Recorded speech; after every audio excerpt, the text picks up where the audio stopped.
마음 정리하시고 하나님 앞에 경건한 마음으로 예배 드리겠습니다. 사도신경으로 신앙 고백하시겠습니다. 나는 전능하신 아버지 하나님 천지의 창조주를 믿습니다. 나는 그의 유일하신 아들 우리 주 예수 그리스도를 믿습니다.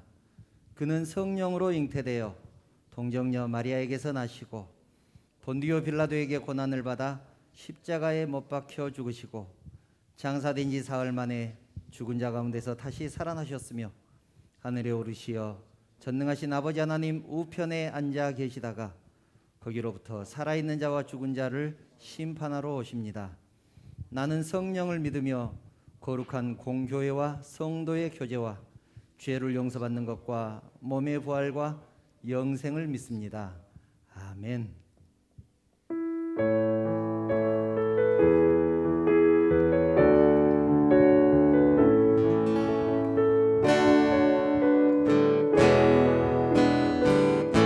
너의 하나님 그 앞에 너의 하나님 그 앞에 내가 섰을 때 너의 하나님 너를 꼭 안아주시리. 너의 하나님 그 앞에 내가 왔을 때 너의 하나님 꼭 안아주시리. 너의 하나님 그 앞에 너의 하나님 그 앞에 내가 섰을 때 너의 하나님 너를 꼭 만져주시리. 너의 하나님 그 앞에 내가 왔을 때 너의 하나님 널 만져주시리. 묻지 않으시는 묻지 않으시는 주님의 사랑은 너의 아픔을 만지시고 묻지 않으시는 주님의 마음은 너의 마음을 아시네. 너의 하나님 그 앞에 네가 섰을 때 너의 하나님 그 앞에 내가 섰을 때 너의 하나님 너를 꼭 안아주시리. 너의 하나님 그 앞에 내가 왔을 때 너의 하나님 꼭 안아주시리. 너의 하나님 너의 하나님 그 앞에 내가 섰을 때 너의 하나님 너를 꼭 만져주시리. 너의 하나님 그 앞에 내가 왔을 때 너의 하나님 널 만져주시리. 아멘. 묻지 않으시는 주님의 사랑은 너의 아픔을 만지시고 묻지 않으시는 주님의 마음은 너의 마음을 아시네. 묻지 않으시는 묻지 않으시는 주님의 사랑은 너의 아픔을 만지시고 묻지 않으시는 주님의 마음은 너의 마음을 아시네. 너의 마음을 나누시네. 너의 마음을 아시네. 아멘.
세상이 당신을 모른다 하여도 주님은 그 이름 마음에 새겼네.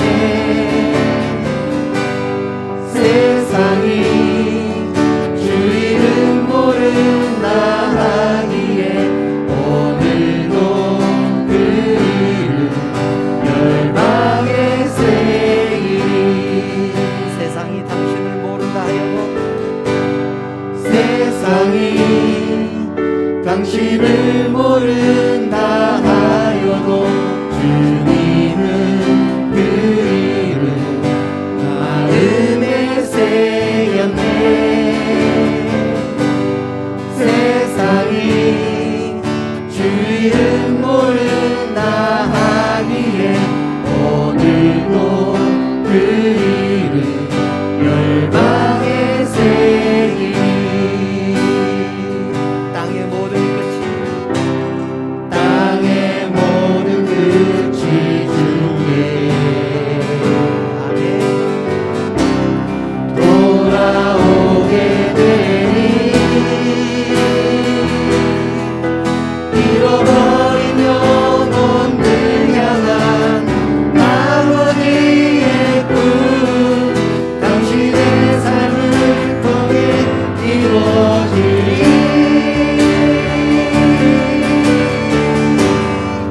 세상이 당신을 모른다 하여도 세상이 당신을 모른다 하여도 주님은 그 이름 마음에 새겼네. 세상이 주 이름 모른다 하기에 오늘도 그 이름 열방에 새기리. 땅의 모든 끝이 땅의 모든 끝이 주께 돌아오게 되니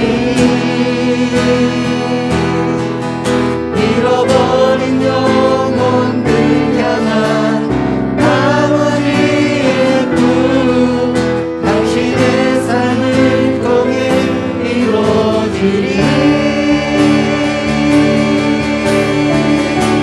아멘.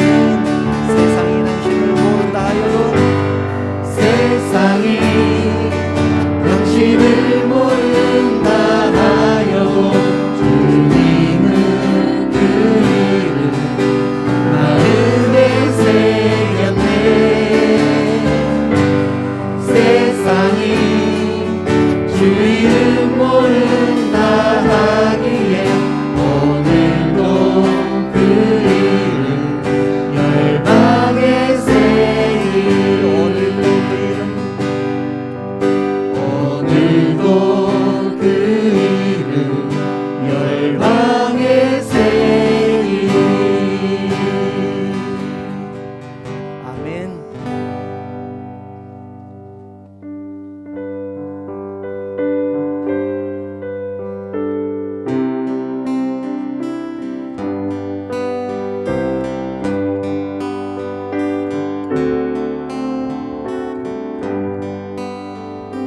저 멀리 배는 저 멀리 배는 나의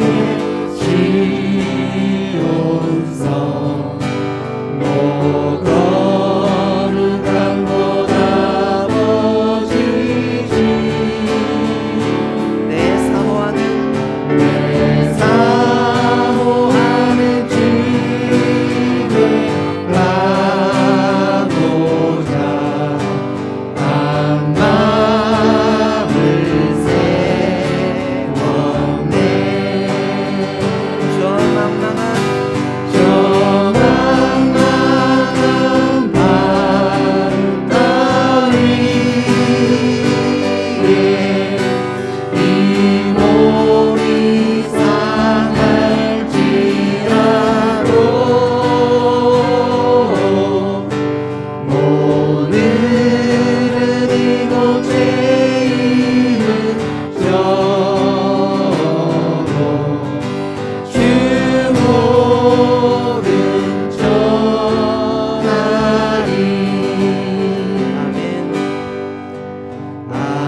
득한 나의 갈 길 나가고 저 동산에서 편히 쉴 때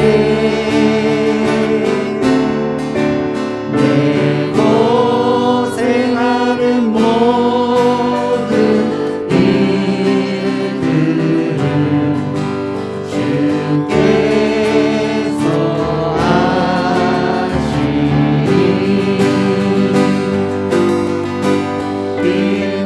힘들이나 사망에서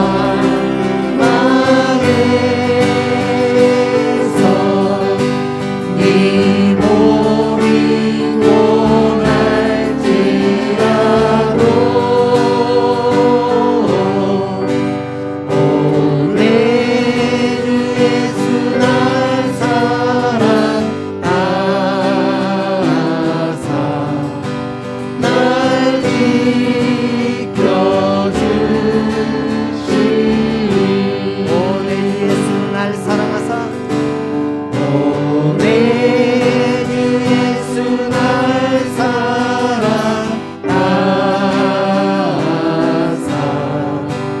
날 지켜주시니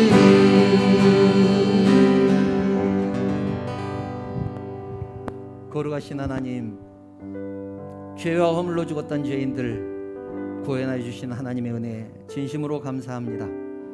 지난 엿새 동안도 세상 가운데서 지켜주셨다가 거룩한 주일을 허락하시고 저희들 주님 전에 나와 예배하게 하시니 진심으로 감사를 드립니다. 저희들 온 마음과 정성을 다해서 하나님을 예배하오니 저희들의 예배를 받아주시옵소서. 저희들 세상 살아가면서 세상 가운데 빛으로 소금으로 살려고 힘쓰고 애썼지만 그렇게 살지 못했습니다.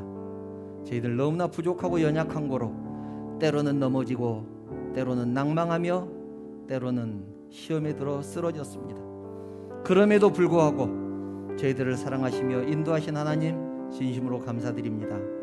이제는 아무리 어려운 유혹과 시험이 닥친다고 할지라도 세상 바라보지 말게 하시고 오직 예수 그리스도만 바라보며 나갈 수 있도록 우리 하나님께서 친히 인도하여 주시옵소서. 이 시간 성령 하나님께서 우리의 심령을 인도하여 주시고 오직 하나님께만 집중할 수 있도록 강권적으로 역사하여 주시옵소서. 거룩하신 예수님의 이름으로 기도하옵나이다. 아멘.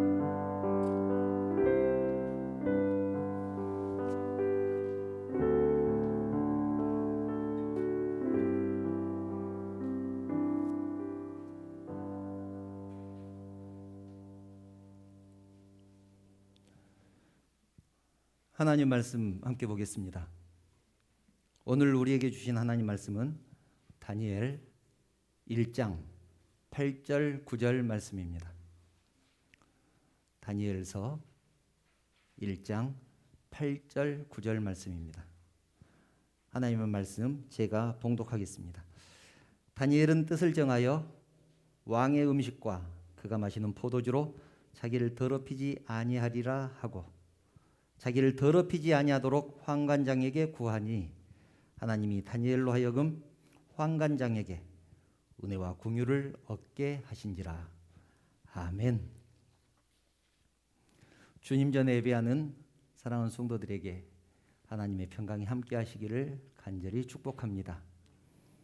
또 영상을 통해서 이 예배를 드리는 모든 성도들에게 하나님의 축복이 동일하게 임하시리라 믿습니다.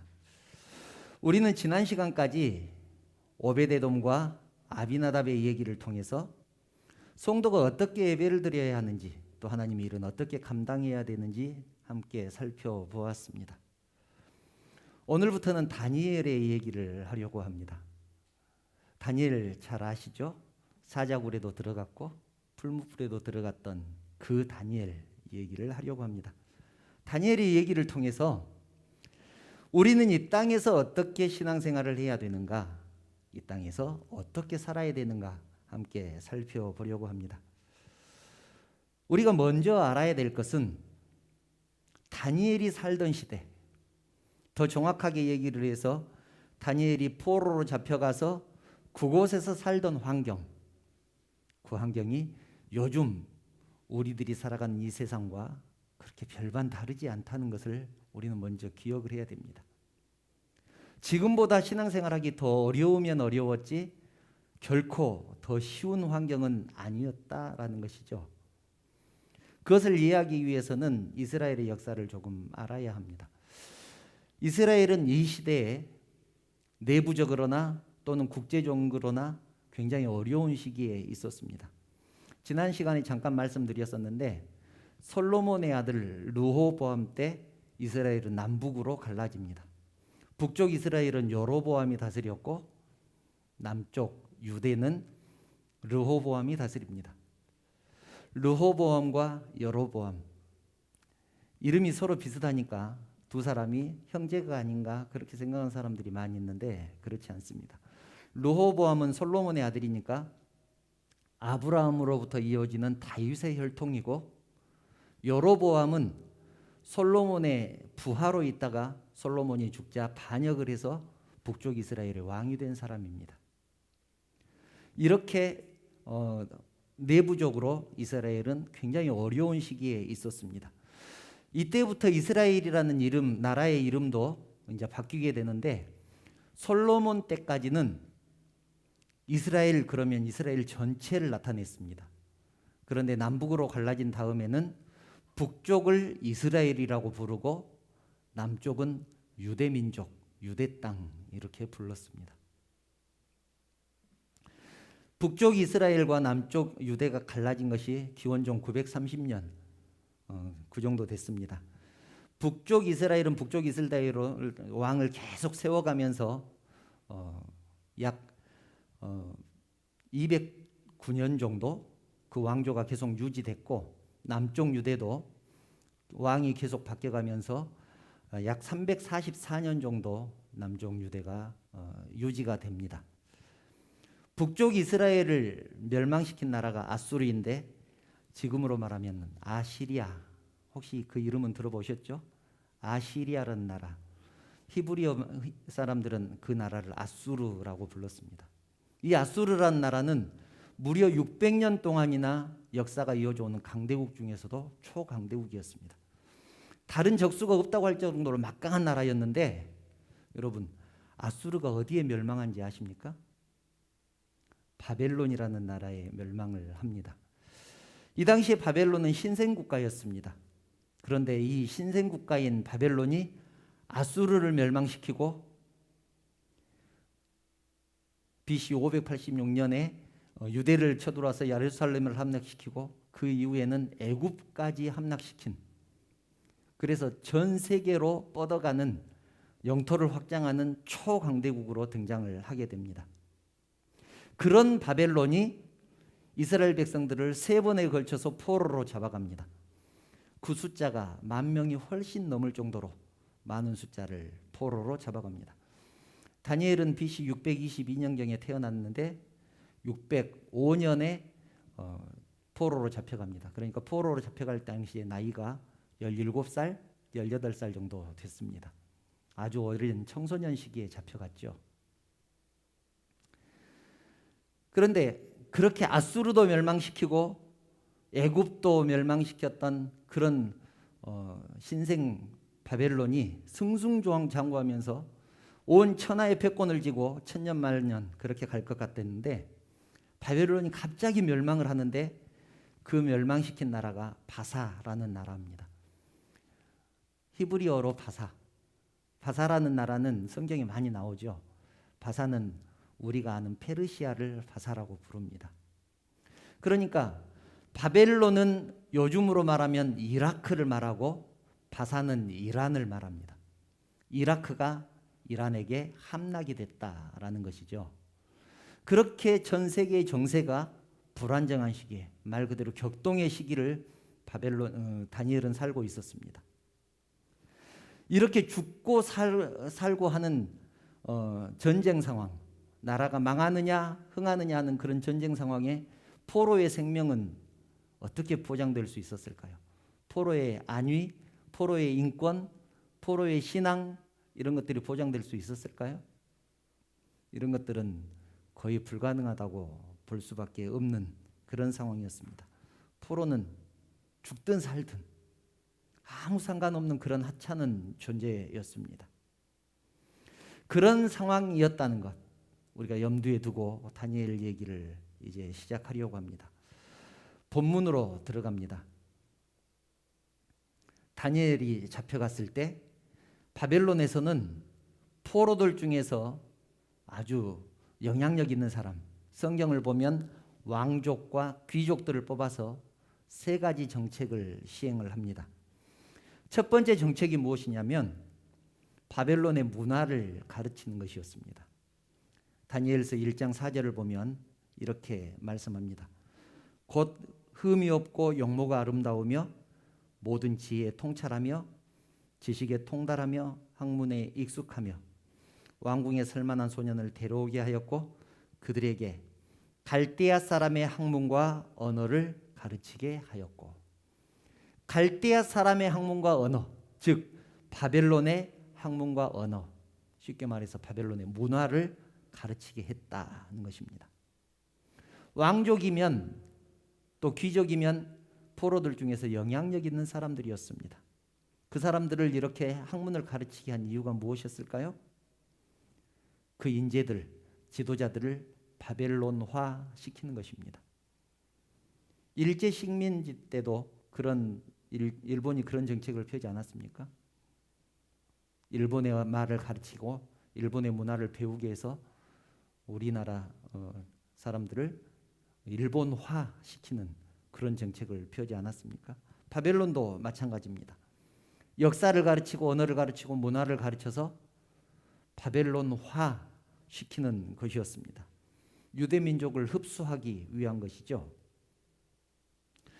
영향력 있는 사람들이 바벨론화 되면 그 나머지 사람들을 얼마나 다스리기가 쉽겠습니까?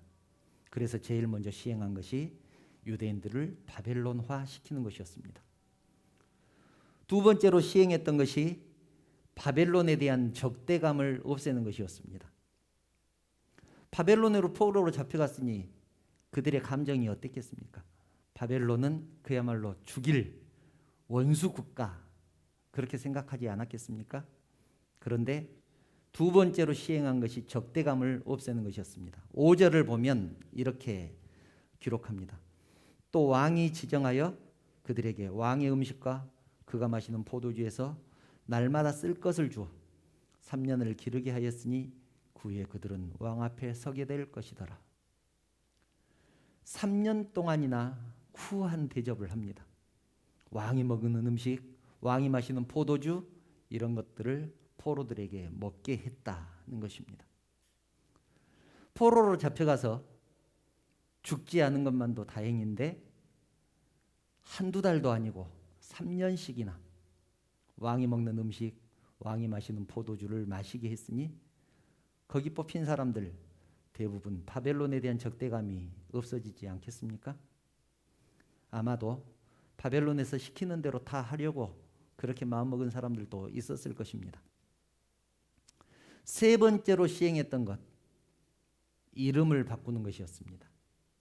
쉽게 말해서 정체성을 없애는 것이죠. 창씨 계명이라고 합니다. 6절 7절을 보면 이렇게 말씀합니다. 그들 가운데는 유다 자손 곧 다니엘과 하나냐와 미사엘과 아사랴가 있었더니 환관장이 그들의 이름을 고쳐 다니엘은 벨드사살이라 하고 하나냐는 사드락이라 하고 미사엘은 메삭이라 하고 아사랴는 아벳누고라 하였더라. 이스라엘 사람들은 이름을 굉장히 중요하게 생각하죠. 왜냐하면 그 이름에 신앙적인 의미가 들어있다고 생각을 했기 때문에 그렇습니다. 아브라함은 열국의 아버지, 사라는 열국의 어머니, 이삭은 웃음, 야곱은 속이는 자. 여러분 기억나시죠? 그렇게 이름들엔 전부 의미가 있었습니다. 그런데 그 이름을 바꿔버린다는 것은 정체성을 없애버리는 것입니다. 신앙적인 비전을 잃어버리게 만드는 그런 역할을 하는 것이었습니다. 의미가 어떻게 바뀌었는지 한번 살펴볼까요? 다니엘은 벨드사살이라고 고쳤는데 다니엘은 하나님은 나의 심판자, 그런 뜻입니다. 그런데 벨드사살은 벨이여 나의 생명을 구원하소서. 여기서 벨은 바벨론 사람들이 섬기는 신의 이름입니다. 벨이여 나의 생명을 구원하소서. 하나님을 섬기는 사람에서 벨을 섬기는 사람으로 바뀌는 것이죠. 이름이 바뀜으로 이렇게 의미까지 바뀌어버리는 것입니다. 하나냐는 여호와의 은혜가 넘친다, 여호와께서 은혜를 베푸신다, 그런 뜻을 가지고 있는데, 사드락은 아쿠의 명령이라는 의미로 바뀝니다. 아쿠는 역시 바벨론 사람들이 섬기는 달의 신의 이름입니다. 아쿠의 명령, 이렇게 바뀝니다. 미사엘은 누가 하나님인가, 그런 의미를 가지고 있는데, 메삭은 누가 아쿠의 신인가, 또 아사랴는 하나님께서 도우신다, 그런 뜻을 가지고 있는데, 아벳누고는 누고의 종, 여기서 누고도 마찬가지로 바벨론 신의 이름입니다. 이렇게 이름을 전부 바꿔버렸습니다. 하나님을 섬기는 하나님의 종, 하나님의 사람들을 이름을 바꿈으로 해서 바벨론의 신들을 섬기는 그런 이름으로 바뀌어버리는 것이죠. 이렇게 이름이 굉장히 중요합니다. 우리가 가지고 있는 이름은 무엇입니까? 성도라는 이름을 가지고 있습니다. 성도는 성스러운 무리, 거룩한 백성, 그런 뜻을 가지고 있습니다. 성도와 반대된다고 해야 되나? 반대쪽에 있는 이름은 세상 사람 또는 자연인이라는 뜻입니다. 하나님을 섬기지 않고 세상의 방법대로, 세상의 논리대로 산 사람들, 그런 의미를 가지고 있죠. 우리가 하나님의 백성에서 세상 사람이 되면, 이름이 바뀌면 삶도 그렇게 바뀔 것입니다. 바벨론은 그것을 너무나 잘 알고 있었기 때문에 포로로 잡혀간 이스라엘 백성들의 이름을 전부 이렇게 하나씩 하나씩 바벨론의 이름으로 바꾸어 버린 것입니다. 이렇게 이름을 바꾸는데 공통점이 한 가지가 있습니다. 그 공통점이 무엇인지 아신가요? 이름 속에 바벨론의 신들의 이름이 들어가 있습니다. 바벨론의 신들의 이름이 들어가 있습니다. 이것은 의도가 분명합니다. 포로들에게 학문을 가르치고 언어를 가르치고 문화를 가르치고, 그 다음에 왕의 음식을 먹기 위해서 환심을 사고 이름을 바꾸는 이유, 하나님의 백성으로서의 정체성을 빼앗는 것입니다. 하나님의 백성으로서의 정체성. 너희들은 이제 하나님의 백성이 아니다, 바벨론의 포로일 뿐이다. 그러므로 바벨론의 신들을 섬기고 바벨론 사람들이 사는 방식대로 살아야 한다. 그런 의미로 이 사람들에게, 포로들에게 주입시키는 것입니다. 여러분, 사탄의 방법은 언제나 똑같습니다.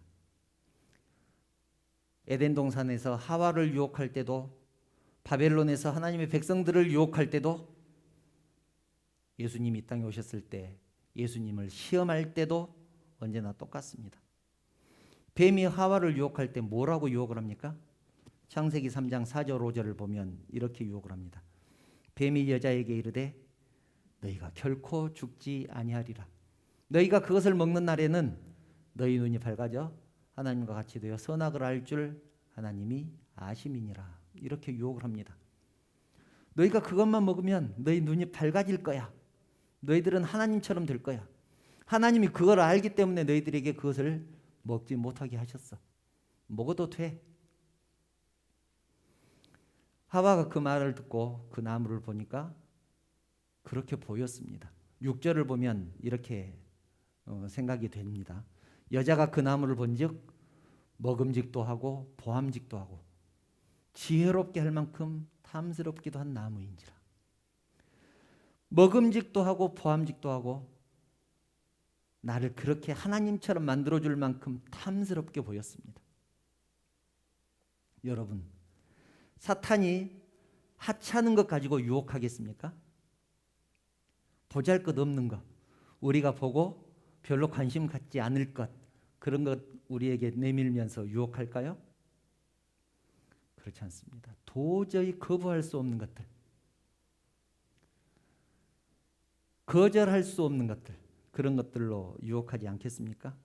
보기 좋은 것, 누가 보아도 탐날 만한 것들, 이런 것들을 주면서 손을 내밀어서 받기만 하면 이 모든 것들은 너희들 것이야.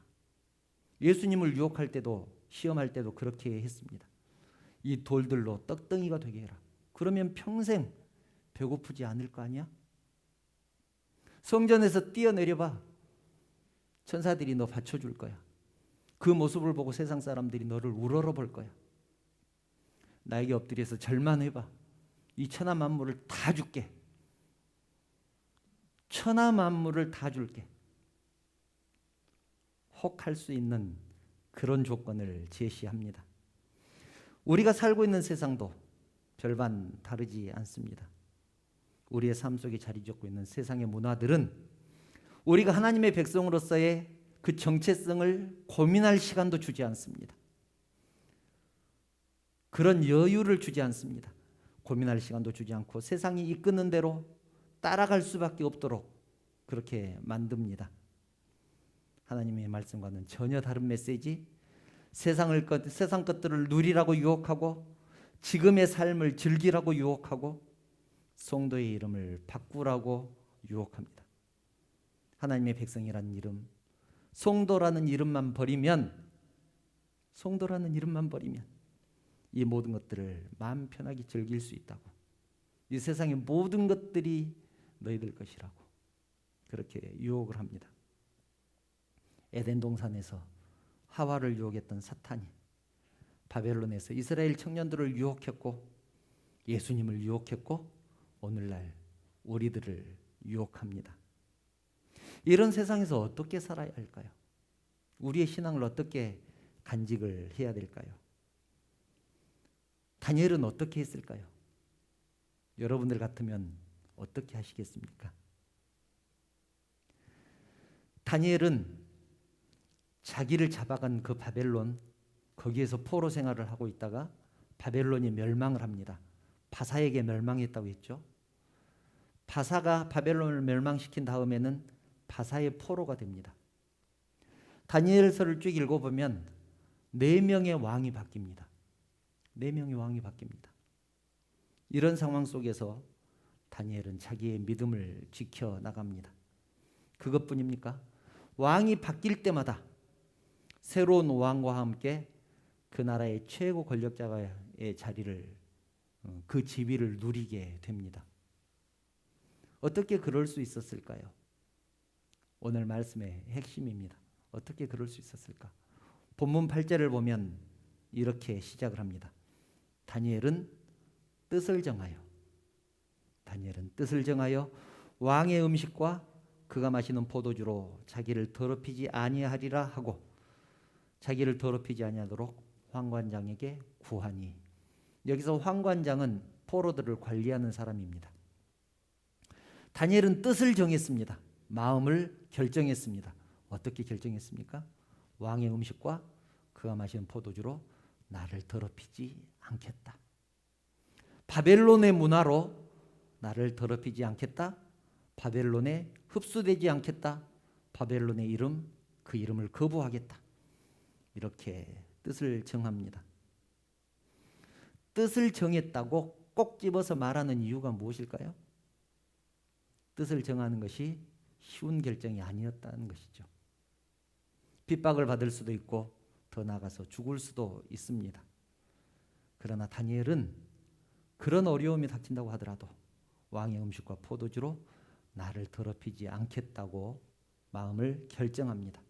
하나님의 백성으로 남겠다고 뜻을 정했다. 그런 의미입니다. 사랑하는 성도 여러분, 하나님은 마음을 정한 사람에게 역사하십니다. 성경은 다니엘이 뜻을 정한 대로 그렇게 되도록 하나님께서 인도하셨다고 분명하게 말씀합니다. 다니엘서 전체가 말씀하고 있는 것이 그것입니다. 하나님이 인도하셨다. 하나님이 그렇게 되도록 하셨다. 여러분, 세상의 권력자들이 또 힘 있는 장군들이 세상의 역사를 이끌어가는 것 같지만 그렇지 않습니다. 세상의 역사를 주관하시는 분은 하나님이십니다. 그것을 믿는다면 우리가 좀 더 쉽게 뜻을 정할 수 있지 않겠습니까? 나는 하나님의 백성으로 살겠다. 나는 성도로 살겠다. 나는 교회 다니는 사람답게 살겠다. 이렇게 뜻을 정하면 그 다음은 하나님이 인도하십니다. 이것이 굉장히 중요하죠. 한번 볼까요? 본문 9절을 보면 이렇게 말씀합니다. 하나님이 다니엘로 하여금 환관장에게 은혜와 공유를 얻게 하신지라. 하나님이 다니엘로 하여금 환관장에게 은혜와 공유를 얻게 하신지라. 하나님이 얻게 하신지라. 그 가운데 말 싹 빼면 그렇게 되죠. 하나님이 얻게 하신지라. 다니엘이 왕의 음식을 먹지 않게 해달라고 환관장에게 부탁을 합니다. 여러분, 환관장이 인심이 좋은 사람이어서 마음씨가 착한 사람이어서 그것을 허락합니까? 그렇지 않는다고, 그것이 아니라고 성경은 말씀합니다. 성경은 누가 그렇게 했는지 분명하게 말씀하고 있습니다. 하나님이 환관장에게 은혜와 공유를 베풀게 하셨다. 환관장이 스스로 다니엘을 이쁘게 본 것이 아니고 하나님께서 환관장으로 하여금 다니엘을 이쁘게 보도록 만드셨다. 성경이 말씀하는 내용이 이것입니다. 사랑하는 성도 여러분, 하나님의 백성으로 살겠다고 마음을 정하면, 뜻을 정하면 하나님께서 내가 신앙생활을 할 수 있도록 환경과 조건을 바꾸어 주십니다. 그런데 여러분, 여기서 오해하지 않아야 할 것이 한 가지가 있습니다. 오해하시면 안 됩니다. 내가 신앙생활을 할 수 있도록 환경과 조건을 바꿔주신다는 이 말은 내가 편하게 신앙생활을 할 수 있게 해주신다는 그런 뜻이 아닙니다. 그런 뜻이 아닙니다.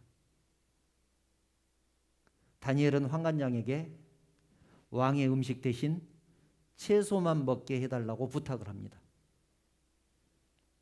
여러분, 채소를 먹는 것이 목적입니까? 왕의 음식을 먹지 않는 것이 목적입니까? 왕의 음식을 먹지 않는 것이 목적입니다. 왕의 음식을 먹지 않기 위해서 다니엘은 불이익을 선택을 한 것입니다. 환관장이 허락해 준 것이 무엇입니까? 다른 사람은 3년 동안 고기를 먹고 포도주를 마시지만 다니엘에게는 3년 동안 채소만 먹게 해준 것이 환관장이 다니엘에게 베풀어 준 은혜입니다. 하나님이 환관장의 마음을 그렇게 인도하셨습니다. 다니엘에게 더 좋은 음식, 더 편한 신앙생활을 할 수 있는 조건, 그런 것을 허락한 것이 아니라 비록 손해는 볼지라도 신앙생활을 할 수 있도록, 자기를 더럽히지 않도록 그렇게 환경을 만들어 주셨다는 것이죠.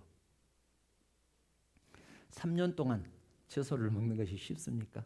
다이어트 한다고 한 달만 야채를 먹어도 입에서 풋내가 나지 않습니까? 그런데 3년 동안 채소를 먹습니다. 자기를 더럽히지 않으려고. 예를 들면 이런 것입니다. 요즘은 술을 권하는 사회가 아니죠. 그런데 제가 직장생활 할 때는 술을 권하는 사회였습니다. 저는 직장생활 하면서 일주일에 한 번 또는 일주일에 2번씩 회식을 했습니다. 회식을 하면 완전히 술잔치죠.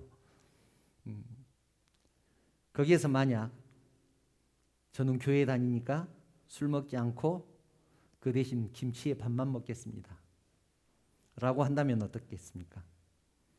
온갖 눈치를 다 줄 것입니다. 온갖 눈치를 다 주겠죠.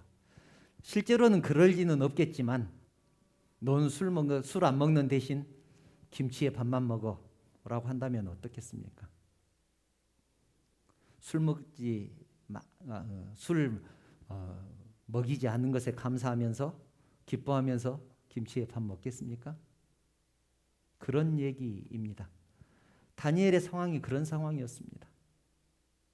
직장에서 또는 학교에서 불이익을 당하는 한이 있더라도 신앙을 지키겠다고 마음을 먹었다. 오늘 다니엘의 얘기가 그런 얘기입니다. 그런 것들을 감수하고라도 나는 하나님의 백성으로 살겠다. 내 신앙을 지키겠다. 그렇게 뜻을 정했다는 얘기입니다. 사랑하는 성도 여러분, 뜻을 정하면 나에게 손해가 올 수도 있습니다. 불이익을 당할 수도 있습니다. 직장에서는 진급을 못할 수도 있습니다. 그러나 분명한 것은 나는 하나님의 백성으로 살겠다. 나는 무엇보다 하나님을 우선순위로 삼겠다. 그렇게 뜻을 정하면 하나님께서 인도하신다는 것입니다. 문제는 내가 그것을 감수할 수 있느냐, 감수할 수 없느냐. 내가 그런 손해 불이익을 감수하더라도 하나님의 사람으로 성도로 남기 위해서 뜻을 정할 수 있느냐, 이것이 문제 아니겠습니까? 그런다 처음부터 여러분에게 다니엘처럼 목숨을 걸고 뜻을 정해라 라고 하지 않습니다. 성령 하나님께서 우리를 연단시키고 훈련시키셔서 그렇게 될 수 있는 수준까지 만들어 가실 것입니다. 하나님의 인생을, 하나님의 인도하심을 받는 인생은 축복받는 인생, 축복받은 인생이라는 사실을 기억하시기 바랍니다. 또 마음과 뜻을 정하는 그런 것이 성도된 삶의 기본적인 생활 방식, 생각 아니겠습니까? 우리가 사는 세상은 결코 녹록지 않은 세상입니다.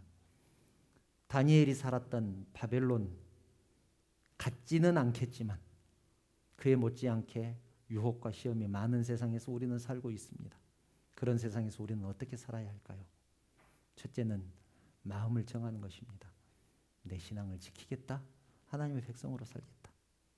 그렇게 결정하면 하나님께서 우리의 삶을 인도하실 것입니다.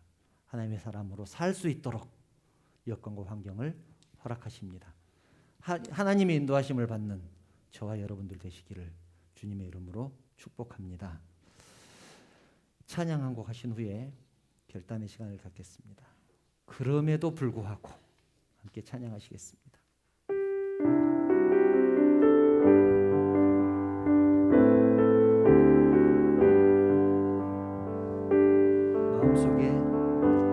마음속에 어려움이 있을 때, 마음속에 어려움이 있을 때, 마음속에 어려움이 있을 때 주님 내게 먼저 오사 내 맘을 만지고 주님 앞에 나올 수 없을 때, 주님 앞에 나올 수 없을 때, 주님 앞에 나올 수 없을 때 주님 날 먼저 안으시네. 그럼에도 불구하고 날 사랑하시는 내 하나님의 사랑은 나의 모든 걸 덮고, 그럼에도 불구하고 날 안아주시는 내 하나님을 부를 때 아버지라 부르죠. 그럼에도 불구하고, 그럼에도 불구하고 날 사랑하시는 내 하나님의 사랑은 나의 모든 걸 덮고, 그럼에도 불구하고 날 안아주시는 내 하나님을 부를 때 아버지라 부르죠. 사랑하는 성도 여러분, 우리는 바벨론과 같은 세상에서 살고 있습니다. 세상은 우리들에게 자기들의 소리에 귀를 기울이라고 말하고 손짓하며 우리를 유혹합니다. 하나님의 뜻대로 살고 또 하나님의 백성으로 살면 금방 망할 것처럼 협박하기도 하고, 신앙을 지키면서 살면 불이익을 당할 것처럼 그렇게 유혹하기도 합니다. 이런 세상에서 어떻게 살아야 할까요? 불이익을 당하면서도 하나님의 백성으로 살겠다고 결단할 수 있겠습니까? 여러분, 우리들의 힘으로는 감당할 수 없습니다. 이럴 때일수록 성령의 도우심이 필요합니다. 성령님의 힘과 능력이 필요합니다. 이 시간 하나님의 사람으로 살겠다고 그런 뜻을 정할 수 있는, 마음을 결정할 수 있는 힘을 달라고 기도하시기 바랍니다. 그래서 하나님의 사람, 세상과 타협하지 않는 신앙, 굳건한 믿음 갖게 해달라고 결단할 수 있기를 바랍니다. 무엇보다도 먼저 성령의 도우심, 그리고 결단할 수 있는 믿음과 용기, 조용히 묵상하시면서 결단의 시간을 갖겠습니다.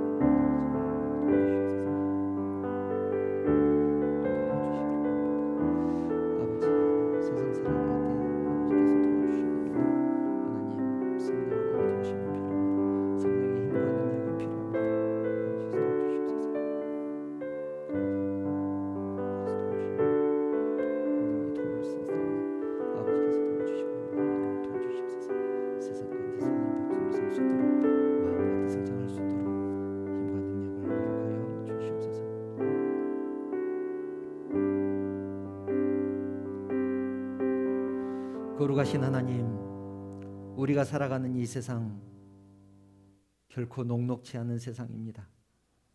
바벨론과 같은 세상, 죄악된 세상에서 우리는 살아가고 있습니다. 세상은 자기들의 소리를 들으라고 또 손짓하며 우리를 유혹합니다. 우리들의 마음을 약하게 유혹합니다. 하나님의 백성으로 살면 손해볼 거야. 하나님의 뜻대로 살면 금방 망할 거야. 신앙을 지키면서 살면 불이익을 당할 거야. 이렇게 유혹합니다. 하나님, 성령 하나님의 도우심이 필요합니다. 저희들 하나님의 백성으로 살아갈 수 있도록 힘과 능력을 허락하여 주시옵소서. 성령 하나님께서 동행하여 주셔서 세상의 유혹과 시험을 이길 수 있도록 저희들에게 지혜를 주시고, 세상을 바라보지 않고 예수 그리스도의 십자가만 바라보며 또 하나님의 말씀만 집중하며 그렇게 살아갈 수 있도록 저희들의 삶을 인도하여 주시옵소서. 그래서 다니엘에게 허락하셨던 그 모든 축복을 저희들에게도 허락하여 주셔서 믿는 사람은, 하나님의 뜻대로 사는 사람은 이런 축복을 받는구나, 세상 사람들에게 보여줄 수 있도록 저희들의 삶을 인도하여 주시옵소서. 이 시간 하나님 앞에 예물을 드립니다. 저희들이 허락하신 이 모든 것들은 하나님께서 주셨다는 것을 기뻐하는 마음으로 11조를 드리며, 또 나에게 감사의 조건들, 감사의 환경들, 또 감사할 수 있는 여러 가지 이유들을 허락하셔서 감사의 예물을 드립니다. 또 일주일 동안 지켜주시고 베풀어 주신 은혜에 감사해서 주정 헌금을 드립니다. 여러 가지 제목으로 하나님 앞에 드린 이 예물들 우리 하나님께서 받으시고 흠양하여 주시옵소서. 그리고 이 물질이 사용되는 곳에 오직 우리 하나님의 영광만 드러날 수 있도록 우리 하나님께서 친히 간섭하여 주시옵소서. 하나님, 특별히 육신의 연약함 때문에 고통 중에 있는 성도 있습니까? 고난 가운데 있는 성도 있습니까? 하나님께서 찾아가셔서 위로하여 주시고 아픈 부분을 회복시켜 주시기를 원합니다. 고난 때문에, 고통 때문에, 여러 가지 고민거리 때문에 기도하고 있는 성도들, 그 기도 제목들을 우리 하나님께서 들어주시고 응답하여 주시며 문제를 주 안에서 해결하여 주시옵소서. 그래서 날마다 감사의 조건들이 넘치게 하시고 우리의 삶이 더욱더 주님 안에서 풍성할 수 있도록 우리 하나님께서 강권적으로 붙들어 주시옵소서. 이제 사랑하는 성도들, 내일부터 또 세상을 향해서 나갈 것입니다. 추설 명절이기 때문에 장거리 운전을 하는 성도도 있을 것입니다. 그런 가운데서도 하나님께서 지켜주시고 함께하여 주시고 어려움 당하지 않도록 우리 하나님께서 친히 간섭하시고 지켜주시옵소서. 모든 영광 우리 하나님 받으시기를 원하오며 거룩하신 예수님의 이름으로 기도드리옵나이다. 아멘. 교회 소식 말씀드리겠습니다. 주일 예배 오신 성도님들 환영하며 축복합니다. 내일부터 우리나라 고유 명절인 추석 연휴가 시작됩니다. 장거리 운전을 하시는 분들도 있을 것이고 여러 친척집을 방문하신 분들도 있을 것이고 가족들이 모이는 시간도 많아질 것입니다. 건강 유의하시고 안전운전 하시기를 바랍니다. 수요 찬양 예배 계속해서 드리고 있었는데 이번 주는 추석 연휴 겹치기 때문에 수요 찬양 예배는 쉬겠습니다. 우리 성도님들 너무 잘해주고 계시는데 방역 수칙 앞으로도 계속 잘 지켜주시기 바랍니다. 마스크 쓰고 또 음식물 먹지 않는 것 협조해 주셔서 대단히 감사합니다. 혹시 다른 광고 또 있으실까요? 다른 광고 없으시면 주기도문 찬양하신 후에 축도로 예배 마치겠습니다. 하늘에 계신 아버지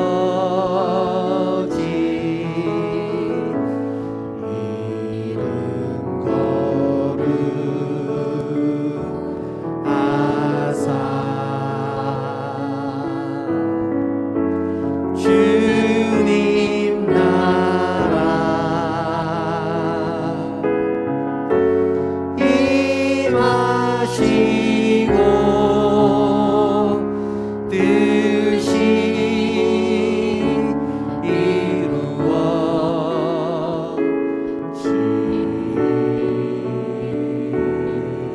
이루어지이다. 일용할 양식 주시고 우리들의 큰 죄 다 용서하옵시고 또 시험에 들게 마시고 악에서 구원하소서. 내게 주의 나라 주의 권세 주의 영광 영원히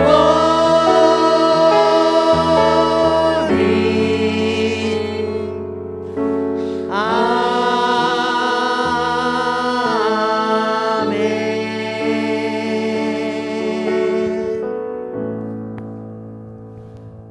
우리 주님 예수 그리스도의 은혜와 그 크신 하나님의 사랑하심과 감동하시고 감화하시고 위로하시고 충만하신 성령의 교통하심이 어떤 불리익이 와도 어떤 손해가 온다고 할지라도 내 신앙 지키며 하나님의 사람으로 살기로 뜻을 정하고 결단한 사랑하는 성도들 머리 위에 그 가정과 자녀들 위에 직장과 사업 위에 섬기는 우리 언약교회 위에 이제부터 영원토록 함께 있을지어다.